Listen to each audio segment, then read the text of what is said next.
한 위원장 등판론과 관련해서 요즘에 이제 계속 아까 우리 조금 전에 얘기했던 조정원 의원, 뭐 홍준표 시장 얘기가 계속 나오는데 천목회 한 분이 참전을 한 것 같아요. 기사 좀 띄워주세요. 박상수 변호사죠. 여기는 아예 대놓고 이제 조정원 의원을 그냥 직격을 했어요. 백서 핑계로 한동훈 책임론 관둬라. 아까 이게 백서 얘기가 백서 TF 나오면서부터 네.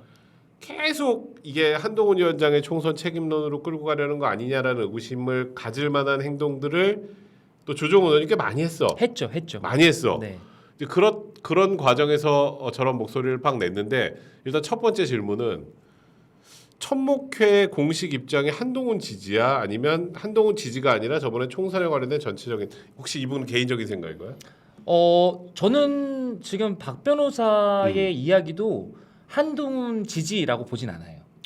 그러니까 저분이 이제 대외적으로 알려지기로 뭐 약간 친하에 가깝다고 평가를 받긴 하지만 실제로 이야기를 해보고 그다음에 천목회 차원에서 논의를 할 때도 보면 저희가 일단은 말씀하신 대로 누군가를 그러니까 한동훈 전 위원장뿐 아니라 누구를 특정인을 지지하기 위해서 모인 집단도 아니고 실제로 논의가 그렇게 이루어지지도 않습니다. 그러니까 이번에 저희가 이제 지난주에 한참 좀 화제가 됐던 밤샘 토론 저 한숨도 못 자고 체력이 좋아. 예, 아, 저녁 8시부터 다음 천목회는 그 체력이 안 돼서도 못 들어가겠네. 국밥 먹고 했는데 어. 그때도 보면 사실은 되게 다각도로 이야기가 이루어지고요. 저희가 앞으로 내놓는 메시지들도 보시면 아시겠지만 실제로 이제 당내에 아직 저희가 소장파라고 이제 불릴 소장파. 정도는 아니긴 하지만 근데 소장파라 불리던데 요즘에? 그런 거를 목표로 하고 당내에 예를 들어서 일종의 정풍 운동을 이끄는 젊은 세대들이 되기를 바란다 정도이지. 그리고 그날 저희가 이제 내놨던 입장문도 그 입장문도 지금 그 얘기도 살짝 해보려고 하는데 네. 그 입장문을 그냥 이제 우리가 언론을 통해서 느끼면 어떻게 느껴지냐? 네. 이번 총선 책임은 대통령실 책임이다 이렇게 읽혀. 그게 저희가 사실상 그날 10시간 뭐 12시간 막 넘게 이야기를 하면서 별의별 얘기를 다 했지 않겠습니까? 12시간이면 어우 정말 사실 제일 많이 했던 얘기는 이번 총선에 대해서 전체적으로 평가를 하면서 개인적인 얘기를 많이 했어요. 각각 이제 다 총선 출마했던 선수들이니까 나는 우리 동네에서 이게 제일 힘들었어. 내가 부족했던 건 이거야. 뭐 상대편에 대한 이야기도 하고. 그러니까 기본적으로 총선에 나간 선수들이 졌잖아요. 졌으면 일단 제일 큰 책임은 본인들한테 있는 겁니다. 1차적으로. 그거는 부인할 수 없고 핑계 대서도 안 돼요. 그 다음에 저희가 초점을 두고자 한 것은 결국은 우리가 누굴 비판만 하는 게 문제가 아니라 그 다음에 뭔가를 할 거다라는 액션 플랜이 나와야 되잖아요. 그렇죠. 어떻게 변해야 되는지. 그럼 뭐를 고쳐야 될지부터 진단하다 보니 이걸 저희가 다 나열해서 얘기할 수 없잖아요. 저는 조정훈 이제 위원장이 인터뷰에서 얘기했던데 아니 모두가 구성원들이 모두가 책임이 있다. 모든 액션들을 다 돌아봐야 된다. 이렇게 이야기를 하시는데 동의하거든요. 그 언론에 대해서는 나도 뭐. 근데 가장 본질적으로 우리가 물고 뜯고 앞으로 우리 국민들께 새로운 모습을 보여야 할 것이 무엇이냐라는 측면에서 공정과 상식이라는 정말 2년 전에 국민들께서 우리를 선택해 줬던 그렇지. 그때 윤통을 선택한 이유가 그거였잖아. 가장 본질을 건드리자. 그리고 그것이 어느 행위자한테 타겟을 맞춘 비판이 아니라 어떤 행위 그 자체, 사건 그 자체였으면 좋겠다라고 얘기를 하고 사실은 빼곡하게 저희가 보드에다 다 적어봤어요. 그러니까 네거티브한 모든 그러니까 이번 총선에 문제가 있었던 모든 다 걸 적어봤어요. 모든 키워드를. 그 중에서 저희가 가장 본질적인 부분을 뽑아내다 보니 사실은 거기 이제 예를 들어서 당내 민주주의 관련된 측면도 있었거든요. 그렇지. 이걸 대통령실과 연결시킬 수도 있겠지만 사실은 그거는 오히려 당내에 가까운 문제이기 때문에 전체가 다 대통령의 탓이다라고 이야기를 했던 게 아니라 저희가 이런 것들로부터 비판을 받았기 때문에 앞으로 세워야 될 가치가 뭔가에 대한 그 후속적인 메시지를 내기 위한 어떤 자락 정도라고 생각해 주시면 돼요. 그러니까 진짜 빙산의 일각입니다. 이번에 논의한 거 일단 빙산의 일각. 네, 그래서 에센스만 뽑고 저희가 또 간결하게 메시지를 전달하다 보니까 그렇게 됐고 그 내부의 구성원들도 사실은 하나의 어떤 키워드를 넣을 거냐 뺄 거냐 가지고 막 1시간 동안 토론하고 그랬어요. 힘들었겠다. 생각이 다 달라요. 박상수 변호사랑 또 저랑도 생각이 다르고 또 다른 분이랑 생각이 다르고 그래서 그런 것들을 쭉 논의해서 우리가 공통적으로 이 부분은 짚어도 되겠다라고 한 에센스만 추린 게 그렇게 보일 수도 있었겠는데 뭐 그렇다고 그거 무서워가지고 할 얘기 못하면 안 되니까요. 그렇지. 네. 그러니까 그 에센스를 뽑은 것 자체가 뭐 대통령실만 무조건 잘못했다가 아니라 그렇지 않습니다. 그러니까 일단은 뭐 대통령실과 당과의 관계에서도 좀 문제가 있었던 것 그런 내용들. 네. 근데 그때는 사실 어찌 보면 많은 당내 구성원들이 나서지 못했다라는 부분에 대한 또 아쉬움 같은 것도 좀 있는 것 같고. 그래서 누구를 앞으로 더 우리가 가열차게 비판할 것인가에 저희 고민의 방점이 있는 것이 아니라 저희가 고민할 그래 이제 던져놨으니까 그래서 니네 뭘 어떻게 할 건데 그 고민만 하고 있습니다 사실은. 그러니까 네. 이제 당을 어떻게 바꿀까 이런 류의 고민을 많이 하는 모임이 바로 천목회가 됐으면 좋겠다는 생각도 좀 들고요. 자 우리 스미마생 조까지만이 와 아이디 죽이네. 조정호는 진짜 실망입니다. 제2의 이현주가 될 것입니다. 너무 조정훈 그 의원의 별명이 많아요. 뭐 조두알부터 조일문부터 해서 나 두알이 뭔가 했더니 그게 아스피린 두알 그러니까요. 예, 예. 이영애님 당에서 홍어르신 얻지 못하나요? 한 위원장님도 그렇지만 위도훈이도 이러다 상처에 피 흘리며 쓰러지겠어요. 진심 조롱이 아니고 이 정도면 치료받으셔야 할 것 같아요. 왜 많은 이들에게 눈물을 자꾸 주시는지요? 그러니까 사실 한동훈 위원장을 좋아하는 분들 입장에서는 홍준표 지금 대구시장이 이해가 되지 않겠죠, 사실. 그러니까 왜 저렇게까지 하나 싶을 거예요. 그러니까. 왜냐하면 아니 여러 가지 책임론 뭐 이런 것들 이야기하는 분도 있죠. 뭐 전혀 틀린 얘기는 아닐 수도 있죠. 그런데 굳이 저렇게 그러니까 야박하게 이야기를 좀 해야 심각하게 좀. 그리고 정치권에서도 대선배시고 같은 당이 같은 진영에 그러니까. 있는데 그러니까 누가 봐도 이거는 약간 견제성이라고 아니, 그러니까 보이잖아요. 그게 근데 저 사람에 대한 비판이 아니라 여기서 빼 이거 약간 이 느낌이거든. 그러니까 진짜 우리를 뭐 망하게 한 애 뭐 이런 식으로 해서 저기서 빼 뭐 약간 이런 느낌이라. 근데 제가 만약에 이거를 가정을 해봤을 때요. 진심으로 홍 시장님께서 그 지금 한동훈 전 비대위원장에 대해서 진짜 안 좋은 감정을 가지고 있다면 전 오히려 이번 총선에서 어떤 뭐 전략적인 실패 이런 것들을 비판한다기보다는 그 왜 출신 성분 관련해서 전 이야기 그게 오히려 꽂히더라고요. 뭐냐면 예전에 사실 우리 내가 당 대표 할 때 자영당 힘들 때 탄핵 정국 때 이때 사실은 이 진영에 대해서 그렇게 수사하고 공격했던 사람이 누구냐? 한동훈 아니냐? 막 사냥개 이런 표현 써가면서 이제 그렇게 비판하는데 저는 오히려 거기 꽂히더라고요. 그러니까 실제로 좀 오래된 감정이 있고. 그냥 이 구원이 있다. 그런데 문제는 그러면서 나는 대통령은 모시고 있지만 뭐 이렇게 얘기하는데. 아니 그러면 그때 당시 그 수사를 한동훈 지휘했던 사람이 대통령이신데 그래서 말로는 이렇게 하면서 같이 매기는 게 아닌가 저는 약간 그런 생각이 좀 들어가지고 일타쌍피로 역시 구단이시다. 그리고 그게 그러니까 진짜. 저는 모두에게 좋지 않은 방향이다라는 생각이 들어요. 그러니까 이제 진짜 좀 자제하셔야 될 것 같아. 자 또 스미마생 조까지만님 네 위드우니 카페고 7만 명입니다. 이제 7만이 다 됐네요. 6만 9,500명이겠죠. 네, 박스님 홍감탱이는 그저 윤통이 시킨 미션 수행 중. 그러니까 저렇게 많이 묶어요. 저는 아닌 것 같아요. 그래요? 같이 매기는 것 같다는 생각이 근데 들어가지고. 그게 윤석열 대통령 이게 책임이 좀 있다고 생각하는 거 총선 끝나고 굳이 홍준표 시장하고 4시간이나 그 뭐 식사하시고 얘기다 한참 그때 가열차게 한동훈 욕할 때야. 그거는 필요하니까라고 저는 생각하는 거고. 그 우리 홍 시장님 워딩을 보면 어쩔 수 없이 모시고는 있지만 막 이런 얘기가 나와요. 그러니까 약간 전략적인 판단을 하시는 분이잖아요. 정무적으로 워낙 뛰어나신 분이니까. 그래서 지금은 저도 저번 주에 말씀드렸는데 어쨌든 간에 그 다음에 당에 누가 주류가 되든 간에 대통령과는 견제해야 하기도 하지만 어느 정도 협력 관계를 가져가야 해요. 그거를 저는 홍 시장이 누구보다 잘 안다. 결국 내심으로는 만약에 한동훈 전 비대위원장에 대해서 그런 구원을 가지고 있다면 저는 윤 대통령에 대해서도 본질적으로 같은 생각을 가지고 있다. 가지고 있어야지. 그 만약에 그렇다면. 그런데 어쨌든 지금 필요에 의해서 약간 이렇게 벌려놓는 그런 걸 하는 게 아닐까 생각 중입니다. 그러니까 근데 좀 나도 영 불편하더라고. 여름조아님 한동훈 당대표 막을 길이 없어 집단 지도 체제로 변경해서 한동훈 왕따시키려 한다는데 야 이제 저런 얘기까지 나오네. 저 집단 지도 체제가 지금 사실 현재 지도 체제가 대표 따로 뽑고 최고위원 따로 뽑고 해서 단일 지도 체제라고 약간 최고위원과 대표와의 급이 너무 나눠지면서 오히려 최고위원들의 역할이 너무 미미해지는 거 아닌가. 그래서 또 변화가 필요하다 이런 얘기가 나왔는데 그걸 저렇게도 읽으시는구나. 그러니까 이게 큰일 난 게 어쨌든 간에 이번에 비대위에서 룰 관련된 이야기를 해야 되는데 이제 모든 것들이 어떤 각각의 주자들의 이해관계랑 얽히면서 본질에 대한 이제 시스템 구축 이런 것들이 좀 어려워질 것 같아서 걱정입니다. 그리고 뭐 저 얘기도 있더라고. 뭐 일부 친윤들 한동훈 당대표는 탈당한다고 하시는데 대환영입니다. 안 돼요. 안 됩니다. 이제 이러다가 진짜 이게 당 쪼개지겠어. 아니 저는 한동훈 비대위원장이 다음에 전당대회 만약에 출마하신다고 하면 저는 가장 가능성이 높은 주자라고 생각하는데 그렇다 하더라도 어느 정도는 대통령과 지금 만약에 나오고 있는 불화설이 사실이라면 어느 정도 봉합하면서 좀 그런 모멘텀이 있어야 돼요. 꼭. 그러니까 그게 어떻게 될지 한번 좀 지켜봐야 될 것 같고 일단은 한 위원장이 좀 어쨌건 사진 많이 보이고 어디 돌아다니는 거 많이 보이다가 목소리를 한번 냈어요. KC 미인정 직구 제한 추진 정책 관련해서 재고해야 된다. 네.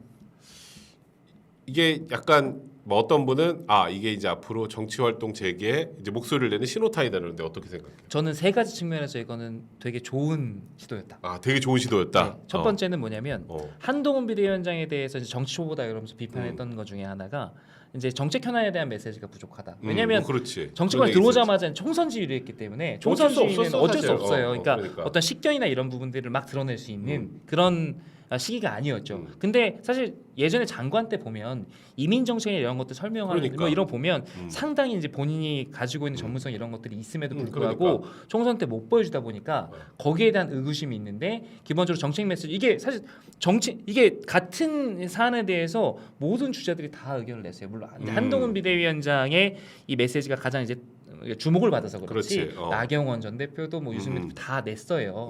냈는데 같은 논조에도 불구하고 이제 이게 주목을 받아서 그렇지. 근데 어쨌든간에 기성의 그 노련한 정치인들과 마찬가지로 메시지를 낼 수 있다라는 거 정책에 관련해서. 정책 메시지를 낼 수 있다라는 거. 그다음에 이제 두 번째는 이것이 다른 것도 아니고 생활 밀착형 이슈에 대해서.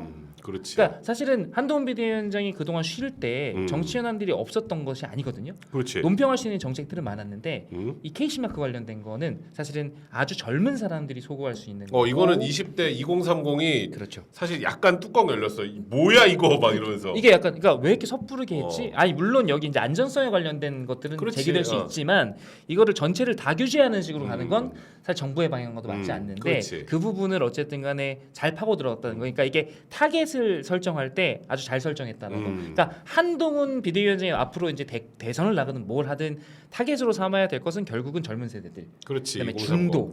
뭐 이렇기 때문에 기본적으로 이런 생활 정치 이슈에 처음으로 메시지를 냈다라는 점에서 상당히 높게 있다. 평가할 수 있고 세 번째는 그럼에도 불구하고 이제 정부에 대한 비판했죠. 비판했는데 우리 정부의 아이덴티티를 본인이 큰 틀에서 규정했다라는 거예요.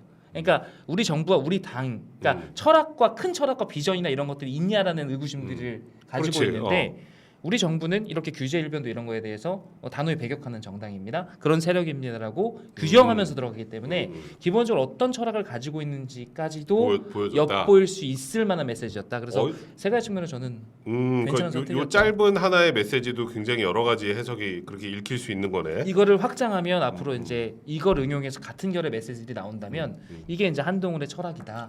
이렇게 갈 수 있죠. 그러니까 결국 대통령실도 뭐 정부도 이제 이거 일단은 전면 백지화 비슷하게 이제 끝낸 것 같아요. 이거는 뭐 이것도 한 측면에서는 정부도 대통령실에서도 뭔가 이런 게 나올 때 고집 피우지 않고 또 여론의 흐름이 안 좋을 때 또 바꿀 수 있는 것도 한번 또 대통령실도 나름의 또 보여준 것 같기도 하고 그래요. 조금 더 그러니까 항상 하는 말이지만 조금 더 이런 거 내기 전에 신중했으면 좋겠는데 항상 보면 조금 이제 급한 감이 있긴 있어요. 이게 담론이 무르익지 않은 상태에서 그냥 던져놓고 정책을 냈다가 이게 사실은 그러니까 그런 게 좀 아쉬워요. 빠른 건 좋은데 이거는 사실은 한동훈 비대위원장의 그 말이 맞아요. 그러니까 우리 정부가 무조건 다 법률로 제도화하는 것도 반대하고 그렇지. 기본적으로 이런 특히나 시장 경제나 이런 그 소비자들 관련된 문제에 있어서는 뭐 이 자유시장 경제를 과도하게 규제하는 것 자체에 대해서 사실은 저희는 부정적이잖아요. 그렇지. 그런데 너무 좀 이제 즉각적으로 대응하려다 보니까 섣불렀던 측면이 있다. 잘 지적했고 얼른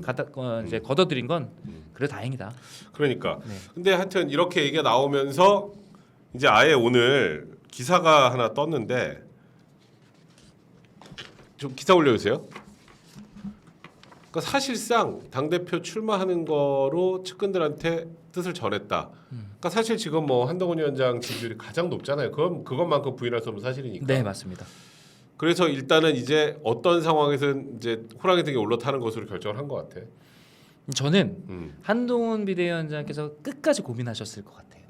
근데 지금 이거는 나올 수밖에 없는 상황을 환경이 만든 측면이 분명히 있다. 그렇지. 가만히 있는데 이렇게 와 해서 갑자기 막 때려서 띄운 거예요. 그러니까 모든 언론, 모든 담론이 다 기승전 한동훈으로 이제 국민의힘 관련해서 가니까 안 나가기가 더 힘든 상황이었던 것 같기 때문에 원래는 사실 처음에 저번에도 얘기했지만 이번에 먼저 나오는 거 너무 섣부르지 않나라고 처음에 생각했었거든. 근데 안 나갈 수 없게 만들어지는 것 같아. 그렇죠. 그러니까 본인이 개인적으로 에너지를 너무 많이 소진하기도 했고 여러 가지 정치적인 앞으로의 행보 관련해서 또 어쨌든 간에 우리 당이 가지고 있는 소중한 대권 후보라고 한다면 지금 이렇게 끝나자마자 이렇게 소진하는 게 맞느냐 여기에 대한 여러 가지 의견들이 있잖아요. 그렇지. 근데 지금 안 나오면 이상한 상황을 만들어 버린 거예요.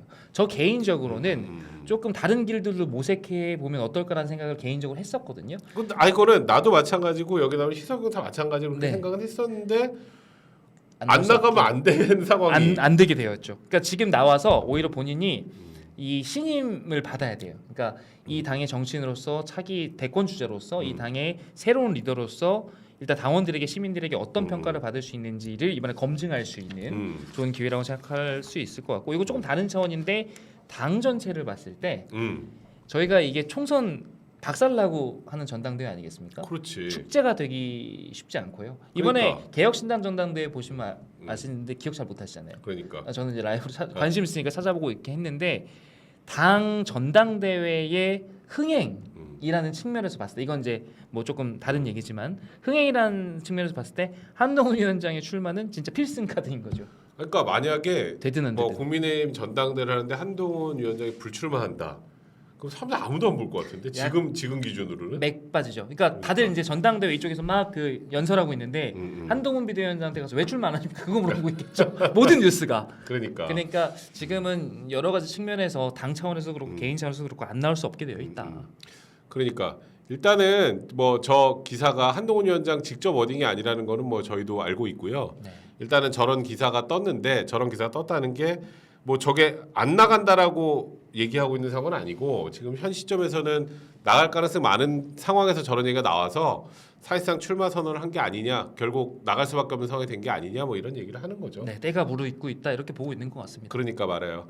자, 우리 그 박스님 총선 참표 원인은 대통령실을 많이 보시는 것 같습니다. 김건희 여사의 눈이 멀어서 공정과 상식이라는 정권 가치가 오염되어 이재명 조국의 범죄까지 다 동일선상에 놓였기 때문에 어떤 전략도 먹히지 않았기 때문입니다. 여기는 대통령실의 책임을 굉장히 높게 보시는 것 같아요. 저거 좀 무서운 이야기네요. 근데 많이 그렇게 생각을 하시니까 문제죠. 네, 용기님 천목회 격하게 응원합니다.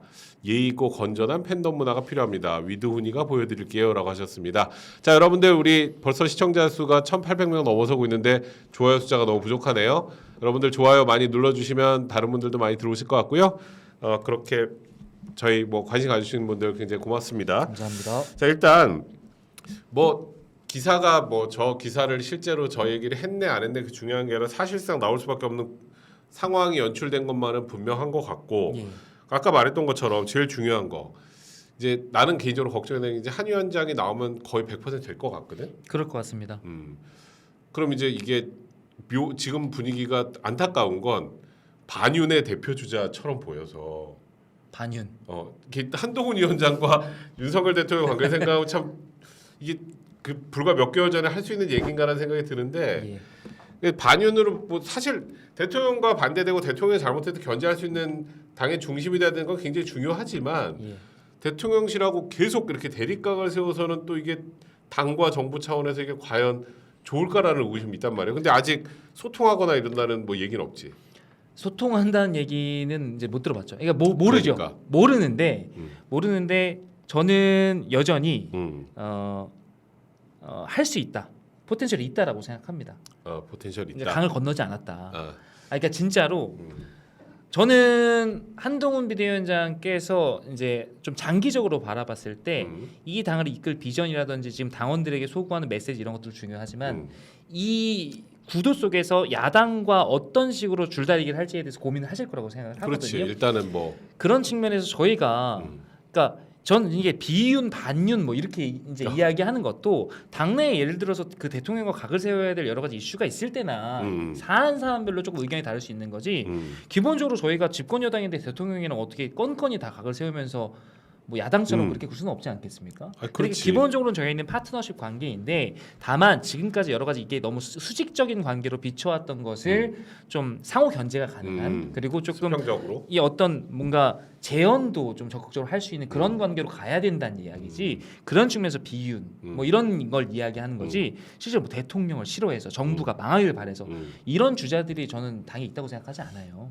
근데 이제 지금 기사 뭐 실제로 이것도 워딩을 들어봐야겠지만 소위 찐윤, 친윤이라고 하는 의원들은 한동훈 위원장이 당대표가 되면 탈당까지 불사하겠다 이런 얘기까지 나온다고 하거든. 그 실명 거론이 안 되지 않습니까? 그렇지. 책임질 수 없는 얘기이기 때문에 그렇습니다. 저는 단 한 분도 탈당하지 않을 것이라고 생각하고요. 단 한 분도 탈당하지 않는다. 저는 분명히 그렇게 생각하고 그리고 하여간 저는 이 부분은 지금 이런 국면 경쟁 구도에 들어가기 직전이라서 이렇게 되는 거지 결국은 나중에 전당대회가 어느 정도 마무리가 되고 나면 그리고 한동훈 비대위원장이 뭐 지금 저희가 예상하는 바처럼 뭐 이렇게 당권을 잡게 되면 정리가 될 수 있는 부분이다. 정리가 될 수 있는 부분이다. 그래야 하고요.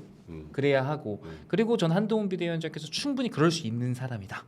충분히 그럴 수 있는 사람이다. 대통령께서도 그렇다. 전 그렇게 생각합니다. 그러니까 일단은 뭐 우리가 좀 전에 얘기했지만 대통령실과 지금 한동훈 위원장이 뭔가 내부적으로 소통을 한다거나 뭔가 앙금을 풀었다거나 하는 그런 내용들은 지금 나오고 있지는 않은 것 같아요. 아직까지는. 근데 그죠? 어떤 앙금이 있는지도 사실은 저희가 여러 가지 사건들을 중심으로 예를 들어서 예전에 김경률 비대위원 그렇지. 관련된 뭐 것들이나 공천 관련된 몇 가지 이제 설이나 음. 이런 것들을 가지고 관계가 이럴 것이다라고 지레짐작할 뿐이지 실제로 어떤지에 대해서 아니 대통령께서 공식으로 메시지도 되고 한동훈 비대위원장도 대통령에 대해서 뭐 정책적으로 뭐 이런 것들을 좀 이제 이번에 좀 바꿔야 될 필요가 있다 이렇게 얘기한 거지 개인적인 감정을 막 드러내고 진짜로 치고받고 싸우고 하는 거는 지금 대외적으로 보이진 없지 않았으나. 않습니까? 네, 그래서 저는 이 정치라는 영역 자체가 뭐 대장이 워낙 더 잘 아시겠지만 무슨 일이 일어나도 이상하지 않은 곳이에요. 그렇지. 당장 내일 갑자기 손잡고 내일 손잡고 이게 서로 이렇게 할 수도 있는 거고. 기억 안 나세요? 그 대통령이나 이준석을 껴안고 거기 이제 국회에서 그러니까 근데 그러다 결국 파토 났잖아 거기는 옛날에. 그러니까 근데 어쨌든 간에 필요한 일을 할 수 있는 사람들이고 또 그럴 수 있는 곳이기 때문에 저는 지금 그러니까 이 필요성에 대해서 우리가 여당과 대통령이 파트너십으로 가야 된다는 거에서 누가 반대할 수 있겠습니까? 그럼 수직적이면 안 된다는 거지. 그러니까 자꾸만 이거를 가지고 갈라치기를 하려는 거에 대해서 저희가 배격을 하고 그러니까 설령 집안 내에서 싸움이 있다 하더라도 저희 같이 나가서 뭔가 이제 이야기를 하는 사람들은 이거를 어떻게 하면 좀 잘 봉합할 수 있을까? 이것들이 어떻게 하면 심화되지 않도록 할 수 있을까에 대해서 고민을 하고 해야 되는데 그냥 신나가지고 이 사람이 이 사람 사이 안 좋아요 막 이렇게 얘기하는 거 저는 사실은 그거는 저희 당원으로서 구성원으로서 바른척한테도 아닌 거 같아요. 그리고 그런 것도 있어요. 지금 사실 만약에 한동훈 위원장이 출마를 한다고 전제를 한다면 네. 근데 아까 말했던 것처럼 그러니까 당 대표가 될 가능성은 내가 뭐 거의 99%라고 생각이 드는데 네. 그러면 대통령실도 네. 한동훈 당연히 위원 대비라는 표현이 좀 그렇다. 그러니까 일단은 한동훈 위원장 당 대표 된다는 걸 전제로 해서 앞으로 당과 어떻게 할 거에 대한 고민을 해야 될 텐데. 되게 극적인 효과가 있을 것 같아요. 제가 무슨 워딩에 꽂혔냐면 여기 오늘 이제 김재섭 당선인 왔으면 물어봤을 텐데 그 만찬 갔는데 그 얘기했대잖아요. 그러니까 워딩은 구체적으로 좀 달랐다 그러지만 당을 부하로 보지 않는다. 그렇지 부하로. 근데 예전에 많이 그런 느낌이 좀 수직적 관계 느낌이 좀 네, 있어서. 근데 그 표현을 썼는데 자 한동훈 비대위원장은 실제로 검찰에 있을 때 부하였지. 부하였어요. 근데 만약에 그 당 대표가 됐어. 파트너십을 얘기했는데 대통령이 이렇게 뱉어놨어요. 그럼 이게 약간 제가 지금 약간 너무 미워하는 걸 수도 있는데 약간 미워하는 것 같아. 성장소리 비슷하게 되지 않겠습니까? 저는 한동훈 비대위원장을 뭐 일방적으로 지지하기 위해서 하는 말씀이 아닙니다. 그러니까 그런 식의 스토리텔링이 가능한, 그러니까 서사를 만들 수 있는. 저는 이 큰 정치인들한테 서사가 되게 중요하다고 생각하는데 그런 측면에서 이제 대통령이 부하라는 표현을 썼는데 저는 딱 꽂히더라고요. 근데 마찬가지로 또 깔때기가 한동훈 비대위원장을 꽂히는 거예요. 부하로 생각하지 않는다는데 한동훈 비대위원장이 당 대표가 되면 어떡하지? 이제 이런 생각이 드는 거죠. 대통령께서도 어느 정도 전향적인 태도를 취하실 수밖에 없고 또 그렇게 할 것이다라고 저는 약간 조심스럽게 낙관적인 예측을 해봅니다. 그러니까 일단은 저는 개인적으로 생각할 때 이제 앞으로 뭐 전당대회 일정이 아직 나오지는 않았지만 전당대회 하기 전에 대통령과 한 위원장이 어떤 식으로든지 한번 만남을 갖는다거나 해야죠. 하는 게 있어야지. 그게 없으면 그러니까 내가 요즘에 우리 댓글창을 보면서 야 큰일 났네라는 생각을 많이 해요. 네, 댓글창에 보면은 거의 지금 이 당이 그러니까 소위 윤석열 대통령 파, 그러니까 한동훈 위원장 파 해가지고 싸우는 것 서로 적으로 생각하는 것 같아서. 근데 사실 내가 그래서 너무 안타까운 건 대통령이 나는 오히려 액션을 취해서 빨리 풀어야 된다고 생각해요. 저도 그렇습니다. 왜냐하면 대통령 난 이거는 사실 대통령의 책임이 좀 있다고 생각해요. 저번 총선 과정에서 한동훈 위원장과의 관계에 대해서는. 예. 근데 그거를 하지 않으면 지금 계속 이럴까봐. 계속 이러면 앞으로 어떡 하겠어 이거. 그러니까 진짜 대통령 탈당하고 막 이런 일 생기고 이러면 아주 피곤해지거든. 저희가 몇 달 후에 이제 이 댓글창을 봤는데 그래도 윤 대통령이 그렇게 해주니까 다행이다. 그래 이제 한번 믿어보자. 어떻게 하는지 한번 보자. 진짜 말 지키는지 보자. 이런 식으로 정도가 되지 않으면 진짜 이 당은 그러니까 제일 이랬을 때 누가 좋겠냐고요. 그냥 민주당에서 좋은 거예요. 민주당에서 이재명 좋은 일 시키는 거예요. 근데 이게 사실 총선 백서 관련해서도 뭐 이게 자꾸 스피커가 이철규 의원. 너무 이제 색이 강하신 분. 그러니까 이철규 의원 하면은 한동훈과 상극이라고 생각을 사람들이 한단 말이야. 이철규 의원하고 조정훈 의원하고 한 세트로 묶인 것 같아요 요즘에는. 요즘에 그렇죠. 묶였어. 예. 근데 여기서 워딩이 나와서 뭐 백서와 관련해서 너무 과도한 공격이 이루어지고 중요한 사람들 뭐 중요한 자리에 많은 분들 나오지도 못했다 이런 식으로 또 공격을 하는 게 또 이게 한동훈 위원장을 공격하는 걸로 비춰진단 말이에요. 저는 만약에 그 메신저가 이철규 의원이 아니셨다면 맞는 말이라고 생각합니다. 왜냐하면 전 백서를 편찬하는 과정에서 지금 TF가 움직이는 방식, 그다음에 그 조정훈 의원의 어떤 그 액션과 관련해서는 조금 비판받을 측면이 있다고 생각하는데 백서에 담길 내용과 관련해서는 저는 아직은 중립기를 박아야 된다고 생각합니다. 담길 내용에 대해서는. 그러니까 왜냐하면 이게 조정훈 위원장 말대로 이게 예를 들어서 누군가를 비난하거나 공격하기 위한 수단이 아니라 실제로 우리가 참고할 만한 매뉴얼로서의 어떤 자료가 된다면 이 백서는 어쨌든 간에 평가를 받을 것이고 만약에 지금 예상하는 대로 누군가에 대한 비판, 책임론 이런 걸로만 점철되어 있다면 이 백서는 그때 가서 진짜 가루가 되도록 까이겠죠. 거 봐라. 근데 아직은 이 결과가 실제로 지금 조정훈 위원장이나 저희 그 천목회 회원들 중에서 TF 참가하고 있는 분들이 있는데 진짜 많은 이야기들을 하고 있대요. 이제 결국 그거를 어떻게 선별해서 담는가의 문제겠지만 나중에 이게 가치 있는 백서로 나오면 그나마 지금 이번에 조정훈 위원장이 나는 진짜로 그 나의 순수성을 인정받기 위해서 전당대 출마하지 않겠다 이렇게 얘기한 것이 그래 그럴만했구나라고 평가받을 것이고 만약에 백서 내용 딱 까봤는데 예상대로 나오면 이렇게 하려다가 그냥 쫄아서 이렇게 되겠죠. 그러니까 그렇지. 저는 사실은 전자가 되기를 바라는 마음에서 아직은 백서 자체에 대해서 중립교 박는다. 과도하게 백서의 내용에 관련해서 벌써부터 앞서 나가서 이 백서는 이럴 거야라고 해서 뭐 백서 의미 없어.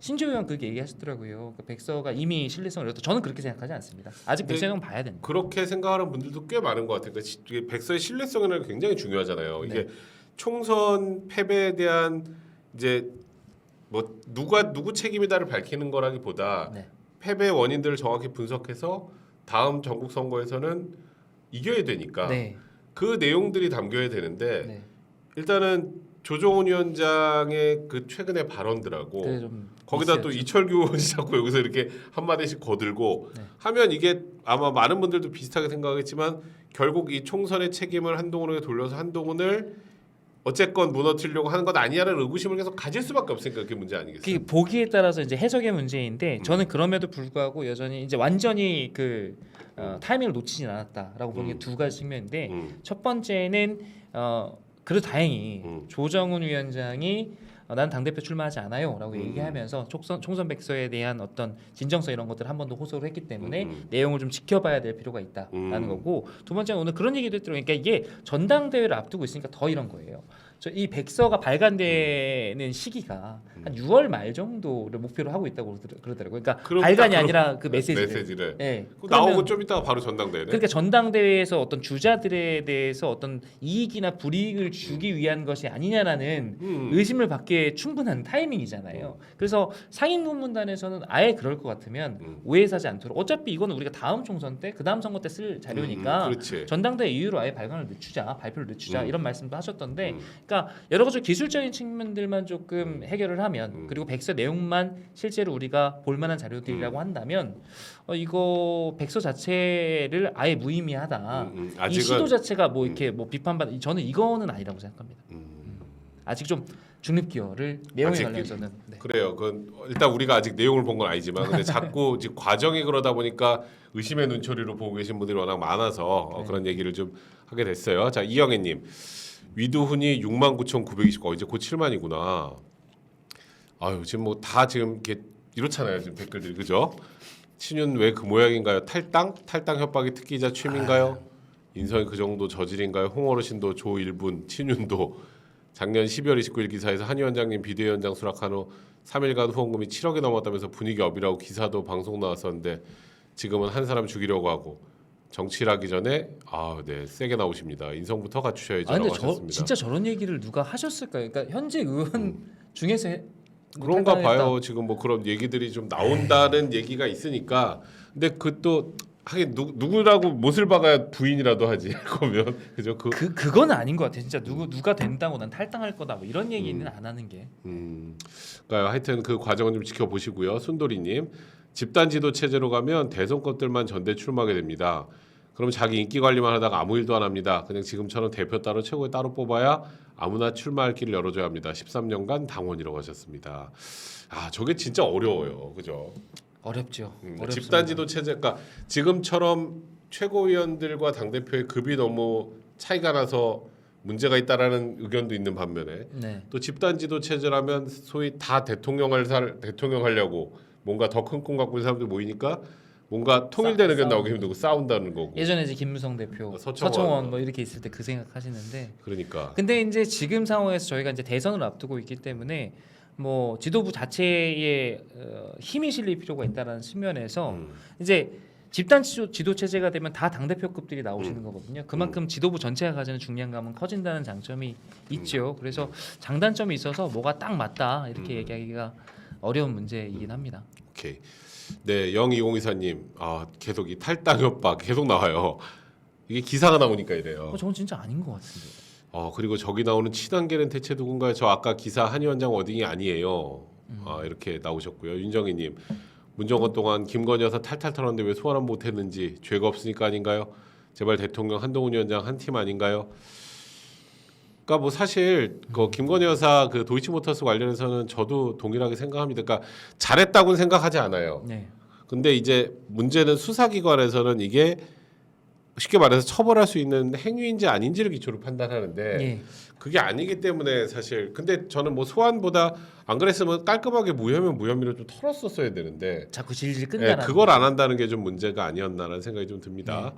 자, 여름조아님 방금 기사 났어요. 한 위원장님 측근에 당대표 출마 선언한 적 없다고 합니다. 그리고 천목회 집단지도부 체제는 반대해 주세요. 당대표 출마 선언하겠다. 선언이라기보다 하여튼 근데 지금 현 분위기가 한 위원장 출마가서 높다 보니까 저런 기사가 나온 게 아니었나 싶네요. 네. 본문프리님 너무 꽃밭이신 것 같으네요. 백서 진행하더라도 조일분 씨는 사퇴해야 됩니다. 조일분. 네. 그러니까 지금 일단 조정훈 저 의원도 뜨거한 것 같아 지금. 뜨거해서 이제 뭐 당 대표 출마 안 하겠다. 뭐 백서는 절대 특정이나 특정세를 공격하지 않고 국민의힘만 생각하고 만들겠다. 여러 차례 말씀드렸다라고 그랬는데 별로 그렇게 지금 사람들이 반향 이 정도 얘기하면은 좀 이 논란이 가라질 수 있어요. 그러니까 백서 자체가 의미가 없어져 버릴 수 있기 때문에. 네, 지금 현재가 그렇게 돼가는 것 같아. 그러니까 이게 얼마 전까지만 해도 뭐 비판을 막 받을 때요. 조정훈 의원이 뭐 비판을 받는다 하더라도 어쨌든간에 그 정치인으로서의 체급이 커지는. 그러니까 언론에서 무슨 이야기만 하면 다 써주고 뭐 이런 효과가 그렇지. 있어서 조정훈 의원한테는 개인적으로 좀 정치적인 이득이 있는 것이 아니냐 이런 얘기까지 했었는데 이제 그게 넘어갔어요. 위험수위가 넘어갔어. 위험수위가 넘어갔어. 이 미션 자체가 의미가 없게끔 지금도 댓글창에 보면 여러 가지 이야기들 중에서 누가 그러니까 조정훈이 주도한 백서는 믿을 수 없어요. 그러니까 이 프로젝트 자체가 본인이 같이 이게 조정훈 위원장 혼자 쓰는 백서가 아니거든요. 여러 전문가들도 있고 지금 인터뷰도 진행 중이고 의견들이 아마 담길 텐데 근데 그것을 본인의 어떤 개인적인 액션 때문에 완전히 이거 자체가 망가져버릴 위기에 처하니까 이거는 쉽지 않은 거죠. TV조선 그 메인 뉴스 앵커 하셨던 신동욱 당선인도 오늘 조정훈 의원 굉장히 세게 비판했더라고. 그러니까 이제 그런 얘기들이 자꾸 나오면 일단 조정훈 위원장 중심으로 백서 TF가 꾸려서 백서가 나오면 그에 대한 신뢰감이 떨어진다는 게 문제인 것 같고 그리고 말했던 것처럼 국민의힘 상임고문단도 총선 이후로 총선 백서 발표는 전당대 이후로 미뤄라 이런 입장까지 냈는데 그거에 대한 답은 아직 없는 거지. 없는 거죠. 아직 없는데 일단은 TF 자체에서 그러니까 판단을 하겠죠. 그러니까 애초에 이 TF에서 작성하고 있는 백서랑 전당대회랑 무슨 상관이 있습니까? 본질적으로는 이게 따로따로 가야 되는 독립적이어야 되는데 이게 정치적인 일정이 이렇다 보니까는 그런 거고 주자들이 어쨌든 간 주자들이 계속해서 겹칠 수밖에 없으니까 그렇지. 그렇게 따지면 그때 당시 공동선대위원장들은요. 그러니까 이렇게 얘기하면 할 말이 없는 거거든요. 그렇지. 어떻게 걸면 해석의 문제이기 때문에 그래서 따로따로 가는 게 맞는데 조정훈 의원이 이거 저는 좀 이런 아쉬움은 있어요. 애초에 이렇게 이야기하실 것 같으면 애초에 TF 들어가면 맡으면서 안 되지. 그러니까 들어가지 않거나 들어가지 아니면 맡았으면 저는 전당대회는 무조건 안 나가고. 그 얘기 일찍부터 나왔잖아요. 그렇지. 그 본인 당대표 하려고 그런 거 아니냐. 그리고 뭐 본인이 경제나 이쪽은 한동훈보다 낫다 뭐 이런 얘기했다가 신동욱 그 얘기를 왜 하냐고. 당선인이 완전 뒤집어져 가지고 또 그러니까 그래서 이렇게 딱 선을 딱 처음부터 긋고 갔으면 좋았을 텐데. 근데 이미 지금 그게 넘어가 버려서 위험 수위로 넘어가 버린 것 같아서 문제가 있다는 얘기가 자꾸 나오는 것 같아요. 네. 제가 순돌이님 오늘 불출마한 것은 목적을 충분히 달성했으니까 한 것이고 신동훈 당선자도 흑서라고 했고 조정훈 정치 4년을 보면 꿈이 거대한 사람입니다. 탈당 얘기까지는 아니라고 했는데 무슨 일은 있는 것 같아요. 부산 친윤 의원에게 확인했어요. 부산 친윤 의원에게 야 이게 뭔 일이 또 있는지 모르겠네요. 목적을 달성했다. 무슨 목적을 달성했을까? 한동훈 위원장에 대한 비판적인. 근데 그게 오히려 역으로 상처 입혔다고요?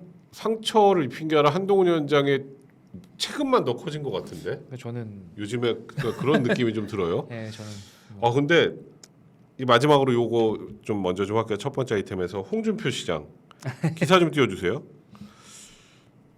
아니 이게 오늘 그 기사가 뭐 침묵 깬 한동훈 당권 도전 결심했는데 저 그거 뒤에 홍준표 특검 받을 준비하시라.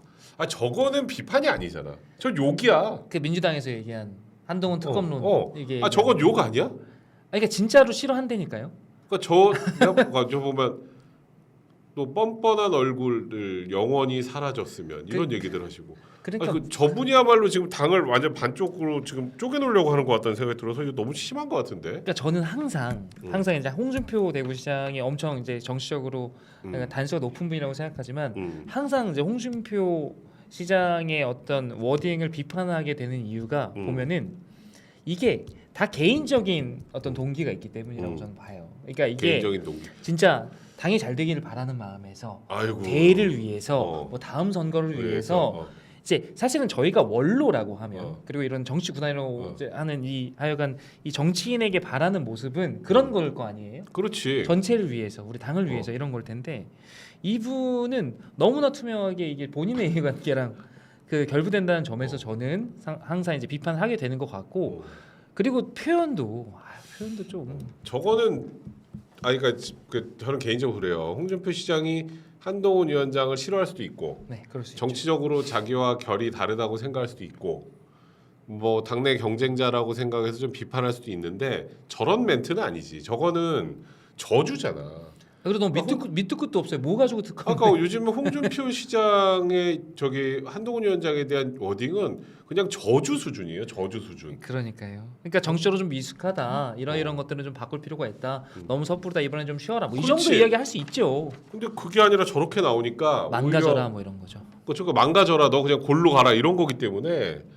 그러니까 저는 일단은 홍준표 시장이 이번에 총선 끝나고 한 위원장 밟고 본인이 대선 주자로 우뚝 서고 싶다는 생각은 하셨던 것 같은데 뭐 사실 이제 대구시장 다음에 뭐 하시려고 그러겠어요. 남은 그거밖에 없지.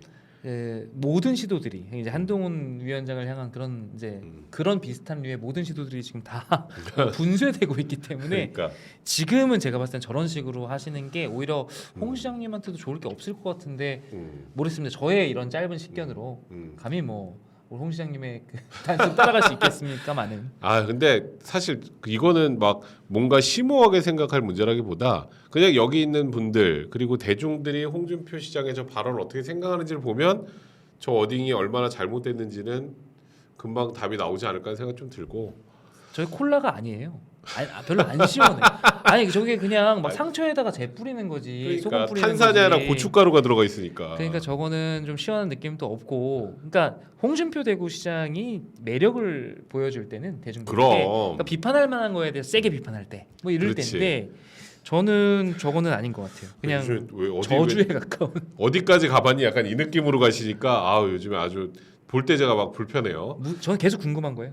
무슨 도대체- 의도고 무슨 의도일까? 계산이 분명 있을 텐데 그냥 말씀하실 분이 아니거든요. 아 근데 그 계산을 논하기에는 예전에는 그냥 홍준표 시장이 뭔가 멘트를 던지면 찬반이 나뉘고 네. 그리고 이게 좋아하는 사람 싫어하는 사람 이렇게 나뉘었는데 지금은 그게 아닌 것 같아. 그냥 한동훈 위원장 싫어하는 사람들이야 뭐 아유 시원해 이럴 수 있겠지만 지금 사실 요즘에 지지율이나 이런 걸 봤을 때는 본인에게 돌아올 그 화살이 훨씬 더 클 텐데 그러니까요. 그게 좀 저도 이해가 좀 안 됩니다 개인적으로. 네. 자 0204님 윤통 임기후 곁에 남을 사람이 누굴까요? 당장 달콤한 여긴 아주 싫어해요 또. 네, 이철규일까요? 조금은 쓴소리도 공격이라 생각하는 윤통. 박민심 얼마나 안 좋은지 용사분들만 몰라요. 한동훈의 진심을 놓치는 윤통은 바보입니다 이렇게 얘기하셨습니다. 하여튼 지금 뭐 국민의힘 앞으로 이제 전당대회까지는 한동훈 위원장이 논의의 중심이 될 수밖에 없고 그와 대척점에 있는 분들의 얘기가 계속 나올 수밖에 없으니까 일단 저희 과정 이제 앞으로 이제 전당대회까지 과정 보면서 예. 우리 곽관용 위원장이 말했던 것처럼 진짜 이게 뭐 백서도 뭔가 좀 좋은 방향으로 가고 네. 또 당과 대통령실 관계도 좀 건전하게 가고 할 수 있는지 한번 지켜봐가면서 네. 저희 정치화스타 계속 또 그에 대해서 평론하고 평가해 보도록 해야죠. 네.